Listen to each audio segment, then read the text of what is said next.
আসসালামু আলাইকুম everyone, welcome to TNT lessons. আমাদের আগের ভিডিওতে আমরা ফাংশনের বিভিন্ন বেসিক সম্পর্কে একটা আইডিয়া পেয়েছিলাম। আজকের ভিডিওতে আমরা যেটা শিখব সেটা হলো ডিফারেন্ট সর্টস অফ ফাংশন, অর্থাৎ বিভিন্ন ধরনের ফাংশন যে আছে সেগুলোর শর্তগুলো কী কী বা সেগুলোর গ্রাফসগুলো কীরকম হতে পারে সেই সম্পর্কে আমরা একটা ছোট্ট আইডিয়া নেব। তাহলে চলুন শুরু করা যাক। শুরুতেই আছে কনস্ট্যান্ট ফাংশন। কনস্ট্যান্ট ফাংশন বা ধ্রুবক ফাংশনটা কি? ধরুন আপনার কাছে দেওয়া আছে x বিলংস টু a এবং c বিলংস টু b। যদি এমনটা হয় তাহলে a ইনপুট আর b আউটপুটের জন্য আপনি যে ফাংশনটা পাবেন সেটাই হবে আপনার ধ্রুবক ফাংশন।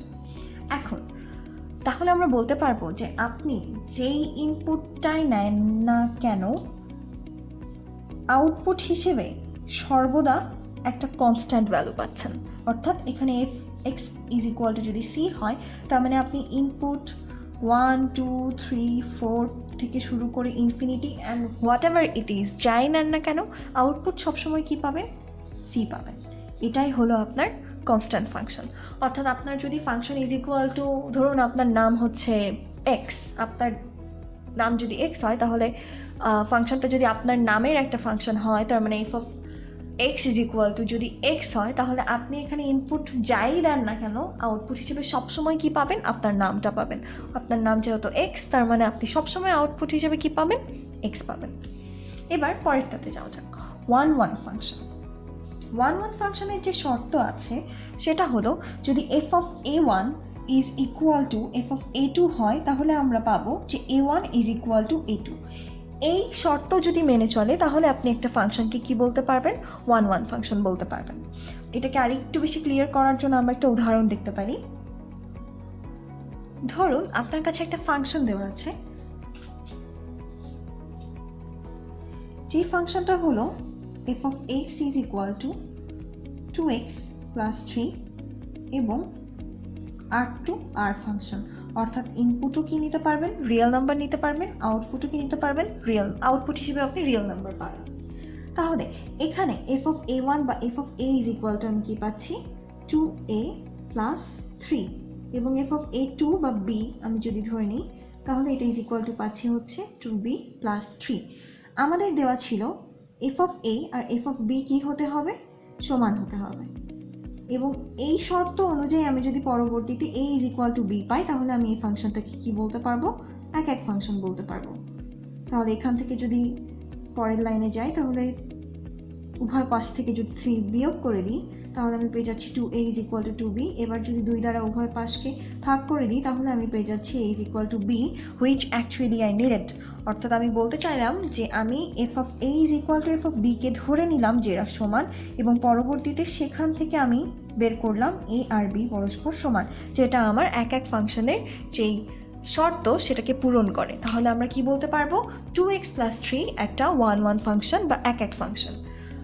এর আগের লেকচারে আমি একবার বলেছিলাম যে এক ফাংশনকে গ্রাফিক্যালি রিপ্রেজেন্ট করার পরে আপনি যদি কোনো ফাংশনকে এক্স অক্ষের সমান্তরালে একাধিক বিন্দুতে ছেদ করতে দেখেন, অর্থাৎ যদি এটা একটা ফাংশন হয় এবং একে যদি আপনি এক্স অক্ষের সমান্তরাল রেখা, অর্থাৎ এটা y এর একটা ফাংশন এবং এটাকে যদি আপনি এক্স অক্ষের সমান্তরাল রেখাকে একাধিক বিন্দুতে ছেদ করতে দেখেন তাহলে সেটা একটা 1 1 ফাংশন হবে।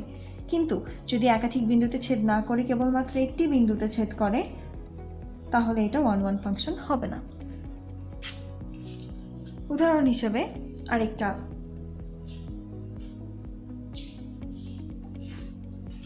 চলুন আরেকটা উদাহরণ দেখা যাক। ধরুন আপনার কাছে আরও একটা ফাংশন দেওয়া আছে f of x is equal two x square. এখন দেখুন তো আপনি, এবং এখানেও বলা আছে যে r ফাংশন এটা। এখন এখানে আপনি যদি f অফ a এবং f অফ b বের করেন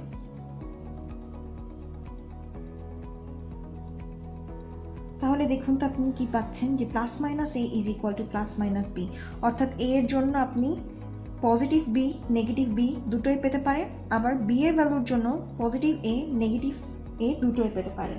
অর্থাৎ বলা যায় যে আপনি দুটো ভিন্ন ভিন্ন উপাদানের জন্য একই প্রতিবিম্ব পাচ্ছেন বা একই ইমেজ পাচ্ছেন। যেটা আমাদের এক এক ফাংশনের শর্তকে কি করে না, জাস্টিফাই করে না। এই কারণে আমরা এই F of X is equal to X square ফাংশনটাকে কি করতে পারবো না, এক এক বলতে পারবো না।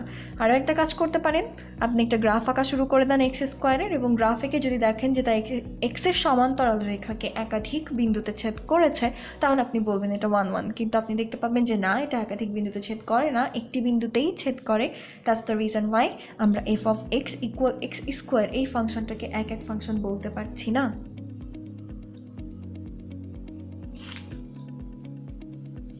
এবারে চলে আসুন পরের ফাংশনে, সেটা কি অনটু ফাংশন। অনটু ফাংশনের বাংলা নামটা হলো সার্বিক ফাংশন। এবং সার্বিক ফাংশন বলতে আমরা কোন ফাংশনকে বুঝি?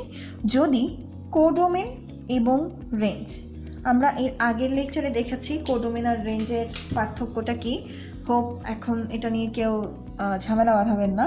সেটা হচ্ছে কোডোমেন এবং রেঞ্জ যদি কোনো একটা ফাংশনের সমান হয়, অর্থাৎ আপনি কোডোমেন অফ আ ফাংশন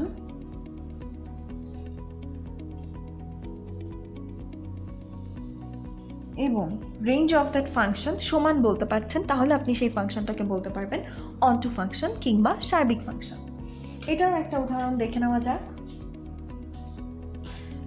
ধরুন আপনার কাছে আরও একটা ফাংশন দেওয়া আছে 3x - 4, অর্থাৎ F of X is equal two আপনার কাছে দেওয়া আছে 3x - 4, এবং এই ফাংশনটাও R2 আর রেঞ্জে কাজ করে, অর্থাৎ ইনপুট হিসেবে আর নেওয়া যাবে এবং আউটপুট হিসেবে তখন আপনি কি পাবেন, আর পাবেন। এখন এখান থেকে তো আমরা দেখতে পাচ্ছি যে আমাদের codomain without any doubt real number, কিন্তু কথা হচ্ছে আমাদের রেঞ্জ কত। তাহলে চলুন রেঞ্জ বের করি, অর্থাৎ y এর ভ্যালু কি কি হতে পারে সেটাই এখন আমাদের বের করতে হবে।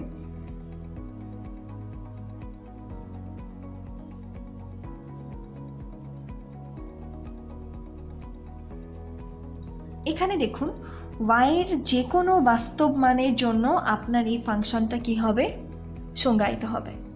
অর্থাৎ আমরা বলতে পারি যে y এর মান হিসেবে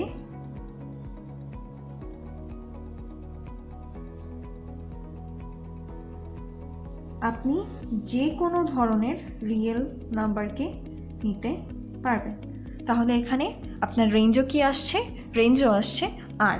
একটু আগে আমরা দেখে এসেছি কোডোমেন রিয়েল নাম্বার, এখন দেখছি রেঞ্জও রিয়েল নাম্বার, হুইচ মিনস আমরা এই ফাংশনটাকে একটা অনটু ফাংশন বলতে পারবো। এবারে আমরা শিখব ইনভার্স ফাংশন সম্পর্কে। দেখুন ইনভার্স ফাংশনের সংজ্ঞা হিসেবে দেওয়া আছে if a function F of x f such that a to b is 1 1 and onto function, the f inverse x means inverse function does exist. And what will be the inverse function? F inverse will be a function which must define from b to a. The most important thing here is a function must be 1 1 and onto function to be an inverse function. অর্থাৎ কোনো একটা inverse function হওয়ার জন্য বা কোনো একটা ফাংশনের বিপরীত ফাংশন এক্সিস্ট করার জন্য আপনাকে যেটা করতে হবে, এফ অফ এক্সকে অবশ্যই এক এক ফাংশন হতে হবে, এফ অফ এক্সকে অবশ্যই অনটু ফাংশন হতে হবে। যদি তা একই সাথে একক এবং সার্বিক না হয়, তাহলে আপনি বলতে পারবেন না যে এফ অফ এক্স এর ইনভার্স ফাংশন এক্সিস্ট করে। যদি একাকী এবং সার্বিক উভয়ই প্রমাণিত হয়, তাহলে কেবলমাত্র আপনি সেই ফাংশনের বিপরীত ফাংশন বা ইনভার্স ফাংশনটা বের করতে পারবেন। ইনভার্স নাম থেকেই বোঝা যায় যে ইনভার্স ফাংশনের বেসিক আইডিয়া এরকম হওয়া উচিত, যদি একটা কোনো ফাংশন আমাদের কাছে থাকে যেটা এ টু বিতে কাজ করে, অর্থাৎ যার ইনপুট এ নিলে আমি আউটপুট হিসেবে বি সেটের উপাদানগুলো পাবো। ইনভার্স বলতে সেটাই বোঝায় যে এখানে ইনপুট হিসেবে আমি বি সেটের উপাদানগুলো নিব এবং আউটপুট হিসেবে তাহলে আমি কি পাবো, এ সেটের উপাদানগুলো পাবো। ইনশাল্লাহ এই ইনভার্স ফাংশন নিয়ে নেক্সট ভিডিওতে আরও বিস্তারিত আলোচনা করা হবে। বেশ কিছু ম্যাথস আছে, সেই ম্যাথসগুলো সলভ কীভাবে করতে হয় সেটাও আমরা নেক্সট লেকচারে জানবো। এবারে চলে আসুন অড ফাংশন অ্যান্ড ইভেন ফাংশনে। এই দুটো ফাংশন আমি একসাথে আপনাদের আইডিয়াটা কিছুটা ক্লিয়ার করি। ধরুন আপনার কাছে একটা ফাংশন আছে এফ অফ এক্স। এখন আপনি সেই এফ অফ এক্স এর বদলে এফ অফ নেগেটিভ এক্স বের করতে চাচ্ছেন, এবং এফ অফ নেগেটিভ এক্স বের করে আপনি দেখলেন যে সেটা নেগেটিভ এফ অফ এক্স এর সমান, অর্থাৎ এফ অফ নেগেটিভ এক্স বসানোর পরে আমি পেলাম যে সেটা নেগেটিভ এফ অফ এক্স এর সমান, অর্থাৎ আমি এফ অফ মাইনাস এক্স বসিয়ে যা পাবো সেটা আমার নেগেটিভ এফ অফ এক্স এর সমান হবে। যদি এমন কোনো ফাংশন থেকে থাকে সেটাকে আমরা বলবো অড ফাংশন। আর যদি এমন হয় যে আমি এফ অফ নেগেটিভ এক্স বসালাম এবং পরবর্তীতে এটা ইজ ইকুয়াল টু আমি এফ অফ এক্সই পেলাম, কোনো চেঞ্জ আসলো না ফাংশনে, তাহলে সেটা হয়ে যাবে আমার ইভেন ফাংশন। এক্ষেত্রে একটা জিনিস একটু খেয়াল রাখতে হবে, সেটা হচ্ছে আমাদের অড ফাংশনগুলো এক্স এক্সিসের সাথে সিমেট্রিক্যাল। আমি যদি আপনাদেরকে এটা ওয়াই এক্সিস আর এক্স এক্সিস দেখাই, এই বরাবর কোনো একটা ফাংশন আছে, তাহলে ঠিক এক্সের সিমেট্রিক্যাল এই বরাবর আরেকটা গ্রাফ থাকবে এবং এই যে ফাংশনটা হবে সেটাই আমাদের কি হবে, অড ফাংশন। আর ইভেন ফাংশনটা সবসময় ওয়াই এক্সিসের সাথে সিমেট্রিক্যাল, অর্থাৎ যে কোনো একটা মডুলাস দিয়ে সংখ্যা চিন্তা করেন, সাধারণত ফাংশনগুলো গ্রাফ তখন এরকম আসে।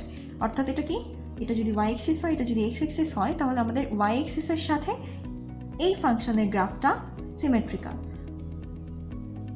যদি তা হয় তখন আমরা সেটাকে বলতে পারবো ইভেন ফাংশন। এই বিষয়টা একটু নোট করতে হবে যে আমাদের মূল শর্তটা কি এবং গ্রাফগুলো কীরকম হয়। শর্ত হচ্ছে অড ফাংশনের ক্ষেত্রে F of negative x is equal two negative F of x এবং তার গ্রাফটা হবে এক্স এক্সিসের সাথে সিমেট্রিক্যাল। আর ইভেন ফাংশনের ক্ষেত্রে F of negative x is equal two হবে এফ অফ এক্স এবং গ্রাফিক্যাল এক্সপ্রেশন যেটা পাবো সেটা সবসময় ওয়াই অক্ষ সাপেক্ষে প্রতিসম পাবো। এবারে চলে আসুন অ্যালজেব্রিক ফাংশন, এক্সপোনেনশিয়াল ফাংশন ও লগারিদমিক ফাংশন সম্পর্কে জেনে নিই। অ্যালগরিদমিক ফাংশনটা কীরকম? ধরুন আপনার কাছে দেওয়া আছে y is equal two F of x একটা ফাংশন। এই ফাংশনটা যদি এই ইকুয়েশনটা মেনে চলে, অর্থাৎ কোনো একটা ধ্রুবক পি নট, তার সাথে আছে X Y to the power N plus P one X Y N minus one and dot dot dot dot dot pn আরেকটা ধ্রুবক x ইজ ইকুয়াল টু 0, এই সমীকরণটা যদি কোনো একটা ফাংশন মেনে চলে তাহলে আমরা সেই ফাংশনটাকে বলতে পারবো অ্যালজেব্রিক ফাংশন। এবং অ্যালজেব্রিক ফাংশনের মূলদীয় অমূলদীয় অনেক ব্যাপার আছে, সেগুলো এতটা ডিটেলসে এখন যেতে পারছি না। ইনশাল্লাহ যদি কখনো সুযোগ হয় তাহলে পরবর্তীতে জানানো হবে আপনাদের। চলে আসি এক্সপোনেনশিয়াল ফাংশনে। এক্সপোনেনশিয়াল ফাংশনের ক্ষেত্রে আর লগারিদমিক ফাংশনের ক্ষেত্রে আমাদেরকে যেটা মনে রাখতে হবে সেটা হচ্ছে এটা একটা আরেকটার কাইন্ডটা উল্টা। কেন উল্টা, এই কথাটা আমি কেন বললাম, তার কারণ দেখুন, f such that r2 0 থেকে ইনফিনিটি আর এখানে 0 থেকে ইনফিনিটি টু r, অর্থাৎ এখানে ইনপুট আপনি যেটা দিচ্ছেন লগারিদমের ক্ষেত্রে আউটপুট সেটা পাচ্ছেন, আবার এখানে আউটপুট হিসেবে যেটা পাচ্ছেন লগারিদমের ক্ষেত্রে ইনপুট হিসেবে সেটা দিচ্ছেন। অর্থাৎ এক্সপোনেনশিয়ালে আপনি কখনোই নেগেটিভ কোনো আউটপুট পাবেন না, কিন্তু আপনি সকল রিয়েল নাম্বারকে কী করতে পারছেন, ইনপুট বা ডোমেইন হিসেবে ব্যবহার করতে পারছেন। কিন্তু লগারিদমিক ফাংশনের ক্ষেত্রে আপনি কোনো ঋণাত্মক সংখ্যাই ব্যবহার করতে পারবেন না, আপনাকে ডোমেইন হিসেবে সব সময় পজিটিভ ভ্যালু ইনপুট দিতে হবে এবং রেঞ্জ হিসেবে আপনি যে কোনো রিয়েল নাম্বারই পেতে পারেন। এক্ষেত্রে খেয়াল রাখতে হবে একটা জিনিস, এক্সপোনেনশিয়াল ফাংশনগুলো সাধারণত F x is equal two A two the power x হিসেবে থাকে এবং একে এ ভিত্তির যে কোনো কিছু হতে পারে সেই ভিত্তির ওপর ডিপেন্ড করে আমাদের ফাংশনের গ্রাফগুলো কী হবে, একটা আরেকটার সাথে চেঞ্জ হতে থাকবে। লগারিদমিক ফাংশনের ক্ষেত্রে যে এক্সপ্রেশন হবে সেটা হবে লগারিদম এ এক্স এবং এই ফাংশনকে আমরা কি বলবো, লগারিদমিক ফাংশন বলবো। এবং এখানেও কি এ ভিত্তি, এটা যে কোনোভাবে চেঞ্জ হতে পারে, আপনি যে কোনো সংখ্যা বা এক্সপোনেনশিয়ালের ই যেটার value 2.71 something dot dot dot সেটাকেও ব্যবহার করতে পারেন অ্যান্ড অল। তবে এই এক্সপোনেনশিয়াল আর লগারিদমিক ফাংশন নিয়ে আসলে ফাংশন চ্যাপ্টারে বেশি একটা কথা বলার প্রয়োজনীয়তা নেই। সাধারণত ফাংশন চ্যাপ্টার থেকে যে প্রশ্নগুলো আসে সেগুলো অধিকাংশই ইনভার্স ফাংশন, ইভেন ফাংশন আর অড ফাংশন, ডোমেইন রেঞ্জ বের করা, এগুলোর উপর ডিপেন্ড করেই হয়ে থাকে। এইগুলো নিয়ে কী ধরনের প্রশ্ন আসবে সেগুলো ইনশাল্লাহ আমরা পরের ভিডিওতে জানবো। আপাতত আমরা প্রত্যেকটা ফাংশনের বেসিকটা বা প্রত্যেকটা ফাংশনের একেবারে যে জিনিসটা না জানলেই নয় সেটুকুই শুধু জানার চেষ্টা করব। এরপরে আমরা চলে যাই পরের স্লাইডে। এখানে যে দুটো ফাংশনের কথা বলা হয়েছে সেগুলো হচ্ছে সিঙ্গেল ভ্যালুড ফাংশন আর multi valued function. Single valued function বলতে আমরা কি বুঝি? সিঙ্গেল ভ্যালুড ফাংশন বলতে বোঝায় যে x এর একটি ভ্যালুর জন্য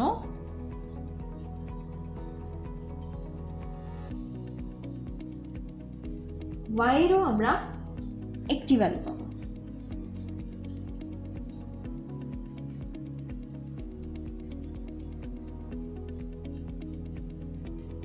অর্থাৎ f of x is equal to যদি x plus 2 হয়, অর্থাৎ y is equal to x plus 2 যদি হয়, তাহলে দেখুন আপনি x এর ভ্যালু যদি 1 নেন তাহলে y এর ভ্যালু পাবেন 3, x এর ভ্যালু যদি 2 নেন y এর ভ্যালু পাবেন 4।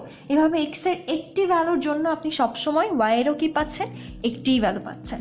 এই ধরনের ফাংশন যদি হয়ে থাকে সেটাকে আমরা বলবো সিঙ্গেল ভ্যালুড ফাংশন। কিন্তু x এর একটি ভ্যালুর জন্য y এর কখনো কখনো দুটো ভ্যালু পাওয়া যেতে পারে। সেই ফাংশনগুলোর ক্ষেত্রে আমরা সেগুলোকে বলবো মাল্টি ভ্যালুড ফাংশন। যেমন ধরুন y² is equal to 4ax, এখানে যদি আপনি a is equal to 1 R x is equal to 4 ধরে নিন, তাহলে দেখুন y² is equal to আপনি পাচ্ছেন 16, 4 into 4 16, এবং y এর ভ্যালু আপনি পাচ্ছেন প্লাস মাইনাস 4, অর্থাৎ একবার পাচ্ছেন পজিটিভ 4, একবার পাচ্ছেন নেগেটিভ 4, অথচ x এর ভ্যালু কিন্তু ছিল শুধুমাত্র 4। তার মানে শুধুমাত্র x এর ভ্যালু 4 এর জন্য আপনি y এর জন্য দুটি ভ্যালু পাচ্ছেন, একটা কি পজিটিভ 4, একটা নেগেটিভ 4। অর্থাৎ বলা যায় যে x এর একটি ভ্যালুর জন্য y এর দুটো করে ভ্যালু পাওয়া যাচ্ছে। এই ধরনের ফাংশন যেগুলো থাকে সেগুলোকে আমরা বলে থাকি মাল্টি ভ্যালুড ফাংশন। এবারে চলে আসুন পিরিয়ডিক ফাংশন কি সেটা জানবো। পিরিয়ডিক নামটা থেকেই কিন্তু বোঝা যাচ্ছে এখানে পর্যায়ে কাজ করবে। অর্থাৎ যদি আপনার কোনো ফাংশন কোনো নির্দিষ্ট পর্যায় বা পিরিয়ড মেনটেন করে চলে,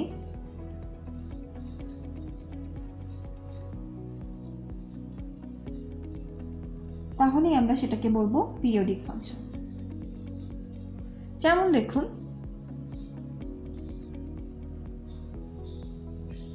এটা কি sin x এর গ্রাফ।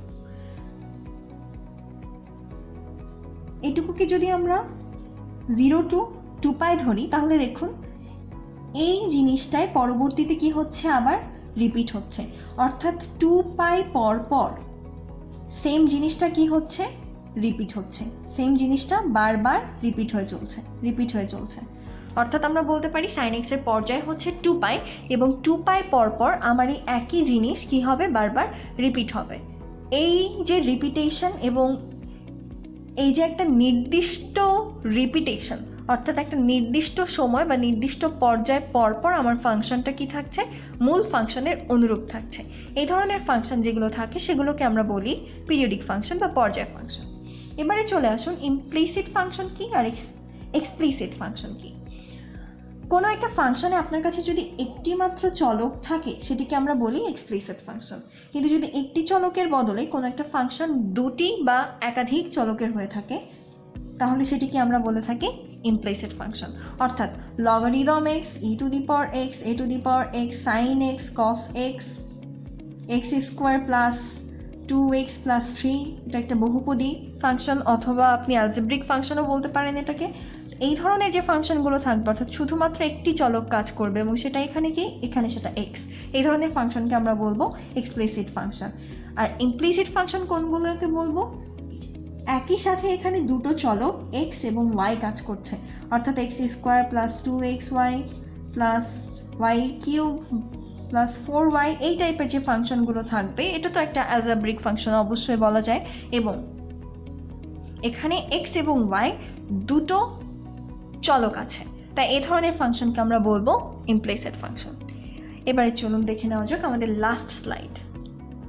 সর্বশেষ আমরা যে দুটো ফাংশন নিয়ে কথা বলবো সেগুলো হলো অ্যাবসোলিউট ভ্যালু ফাংশন আর পিসওয়াইজ ফাংশন।